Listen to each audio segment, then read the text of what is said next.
Ladies and gentlemen, to talk about Diablo from Blizzard, please welcome Josh Mascara.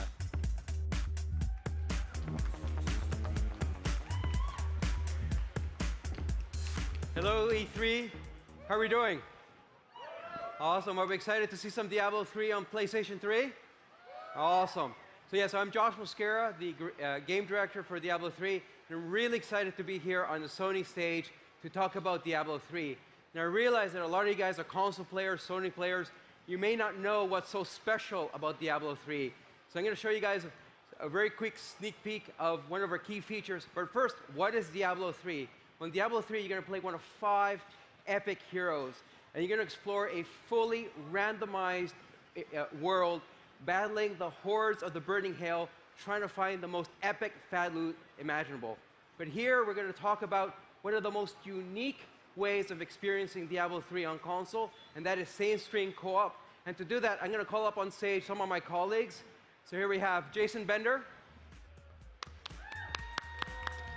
So Jason's our lead game designer, and he's going to take player 1. Next up, I'm going to call up Tiffany Watt, who is our assistant producer, and she'll be playing the role of Demon Hunter. And we have Matthew Berger, who's our senior level designer, and John Haidt, who is our production director. All right. And again, it's such a magical thing to be here on stage, but more importantly for you guys to see, firsthand how awesome this game feels on the controller. All right, Jason, so let's just jump right into the world of Diablo. Like I said, we have 5 classes, and Jason's going to play the Barbarian. He's one of our iconic characters. He's a mountain of muscle. He is a dual-wielding fiend, and if he can hit anything, he can kill it. So Jason's going to jump right in. And again, it was really important for us that you guys, the PlayStation players, feel that this version was hand-built, not just for the PlayStation 3, but specifically for the DualShock controller. One of the things you're going to notice is the fact that direct control fundamentally changes the experience. This is not a mouse and keyboard game. This is a legitimate console experience. See, Jason just did a leap attack, and we've tweaked every skill in the game to make it feel awesome on the controller. But we didn't just do tweaks. As you just noticed, Jason did an evade move. Gonna show us evade again, Bender. All right, let's evade. So evade is one of the things that we've added to make the game feel like a console game from the ground up. The other thing we've really tweaked is loot. Now, at the heart of the Diablo experience is finding magical items and loot. And that is one of the things we've really changed a lot for Diablo 3 on console, because we want our players to be playing the game and not the inventory. Here we have some wither moths. All right, let's go open up the chest. Did you open up the chest? Yeah, you open up. All right, let's kill these guys. Awesome, so let's bring up the inventory, because I think if you guys have seen the game on PC, you're going to find it a very different interface. What we wanted to do here is make sure that our inventory felt like it was hand-built for the console. So we designed it to be intuitive with the right analog stick. We have 13 different categories. There are literally trillions of different items you can be picking up in the world of Diablo. And at a glance, you can see in the middle pane, you can get into all the details. What we didn't want to do for you Sony players is simplify the item gameplay. What we wanted to do is streamline it so that you can have the information when you wanted it and when you needed it. So let's go back in the game, and let's actually introduce to you guys one of our big console features, which is same-screen co-op. So I'm going to have Tiffany to jump into the game. Now she's going to pick the Demon Hunter. Now where the Barbarian is about raw, brute muscle and power, the Demon Hunter is about cunning, deadly traps, and dual-wielding bows and crossbows. So let's jump into the game with the Demon Hunter. And here you're going to notice a new ally has joined. Something we feel really, we feel is very special about Diablo on console is you can have up to 4 players playing on the same screen.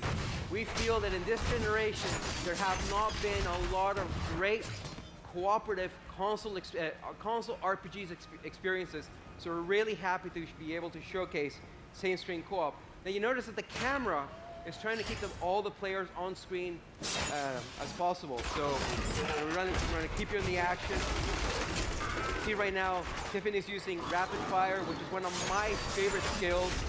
It's essentially a Cuisinart of destruction. Is holding down the right trigger and killing hordes of demons. In this case, beastmen. Bender just used another leap ability. This is very cool. And again, being able to sit on the same couch, or in this case on 4 stools simulating a couch, you really start feeling the magic that is Diablo on console. Oh, here we go. So you're gonna fight one of the rare elites in our game. So if you see a yellow monster on screen, he's an elite. He means he's got some magical properties. It also means that once these guys kill him, there's a chance he's going to drop some epic loot. Hopefully a legendary. Here we go. You see how the barbarian's using whirlwind. Again, one of these skills that feels so great on the controller. Oh, awesome. A bunch of loot. So let's pick up some of the loot and show you guys one of the key things we've added. So if you notice above each of the health bars, we have an item queue. And it was really important for us to keep the players in the action. So by pressing up on the D-pad, you're able to cycle through all the items you picked up. And if you see a bunch of green arrows, that means that item was an upgrade. So right now, Jason found the buckle, which is a good belt, and you can equip it right then and there without having to jump into the inventory screen. And again, the whole joy of Diablo is killing monsters. So that's why we created the inventory screen. The quick equip, I should say. All right, guys, why don't you back up and move away from these guys so we can bring in some reinforcements. Kill these guys. All right, one last guy. Oh, leave. There, or bring him closer. All right, so now I'm going to ask Matthew and John to join the action. So the monk is a 3rd class. Now he's our martial arts specialist. He's all about lightning fast attacks, and he's our 2nd melee class. We also have the witch doctor, who hails from the mysterious southern lands, and his whole ability is to summon zombies and other creatures to do all his biddings for him. And I think I'm going to have Matthew pick the witch doctor. What, the wizard? John likes to play the witch doctor. All right, so I guess he's a wizard player. So Matthew's going to play the wizard, who knows all these manner of deadly spells. And I guess we can let John... Actually, any choices? Monk or witch doctor? Monk. All right, monk. I hear monk. All right, let's play the monk. I heard somebody say monk. All right, we're jumping with a monk. And here we're seeing 4 players on the same screen fighting the hordes of hell. Now again, it's really important to keep in mind that while we support 4 players on the same screen, we support any combination of 4 players, local or online. So right now, if you have 2 players on the same screen, they can invite friends to come in and join them, and they're free to go anywhere on screen that they want, right? The barbarians trying to get their attention. They're going to go up to the north. So hopefully here we're going to find some great monsters, some great loot. Hey, treasure goblin. Oh, there's a treasure goblin up to the north of the screen. Now, if you haven't played Diablo, you don't understand the magic of finding a treasure goblin. But this sneaky little goblin is going to try to run away. But if these guys can kill him in time, he's going to drop some epic loot. What? No, he's right there. there. He's going. Okay. Oh, there we go. No legendaries. That's okay. And again, as a 4-player co-op game, this feels fantastic. It's one of the things we have it running at the booth here at Sony. So if you really want to sort of get to know what the big deal about Diablo is, I really encourage you guys to go and play. There's the booth over here. Simulate ninja looting. Oh, yes. So you may notice also that occasionally we have, we drop a special unique power-up on console called the Nephilim Globe. So if you see a golden globe drop on screen, that's the Nephilim globe that grants all the players Nephilim Glory, which is a speed boost and a damage boost. It lasts for only 60 seconds, but the more health globes you pick up, the longer you can extend it. It's a really good example of the fact that we want to make sure that we want to drop less but better loot. And we always want to make sure that as long as you kill stuff, that something cool is going to drop from those monsters.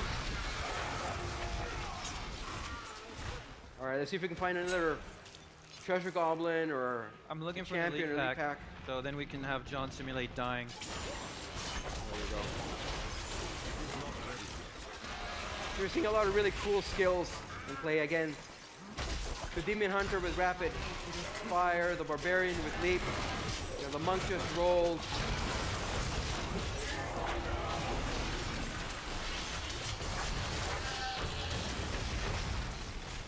And again, what you're seeing right now is a small section of our game, but everything you're seeing on screen, from the location of the interactive objects, from the composition of the monsters, all of these have been randomly generated, which means that no two playthroughs of Diablo 3 will ever be the same. There's always something new, and there's always a chance of a legendary dropping. And I'd like to thank John for simulating dying. Oh, John died. Oh. It's okay, we still love you, John. All right. All right, one last pack of monsters. Hey! Treasure Goblin. Yeah, it's not you. Wait, Don't lose him. You saw the Barbarian use an Ancient Spear to pull him back. Oh, but we have an upgrade for the Barb. Fantastic. Hey, Tiffany, did you get anything? Oh, look at that. And again, we really want to make sure your character's always nice and big on screen. All right, guys. I know you guys are having a lot of fun. We know we've been finding some epic loot, but we still have some surprises for you Sony players out there. All right, so one of the great things of being able to partner up with Sony is that we've come up with some very cool PlayStation unique items that we're going to be bringing when the game ships. So we're going to showcase some of these to you guys. So at Blizzard, we're really big fans of Sony, and particularly we love Journey, and we thought it would be a great homage to that awesome game if we had a Journey-specific item called the Hero's Journey. It's a pair of shoulder pads that actually have the Journey scarf that animates. It's a really cool nod to a really awesome game by that game company. But that Journey is not the only game we love at Blizzard. We're also big fans of Uncharted. The next item is inspired by the amulet that Nathan Drake wears around his neck. And so it's Drake's amulet. Some really good piece of fluff, and it's a kind of a great nod to that great game and the great universe. But we also have some Diablo-specific lore items. So we have Leoric's gauntlets. Okay. So Leoric's gauntlets. Thank you! So Leoric's gauntlets have the ability to summon a skeleton to help you fight. And finally, we also have some Crimson Wings. That again, a game that's about fighting angels and demons. We thought some red wings would look really great on your big TV. And finally, our last item. It's a very special item for those of you who know about the Diablo lore. And I'm not going to give any spoilers away, but Leah's ring is a high-end item. They have some really great properties to it. And we hope that when you guys learn what happens to Leah, that this item will mean a lot to you guys. So again, really happy to be here on the Sony stage. You know, we feel that from the ground up, Diablo 3 has been hand-built to play and rock the consoles. And I want to thank my colleagues here for showing same-screen co-op, and I cannot wait to see you guys in hell come September 3rd. Thank you, guys.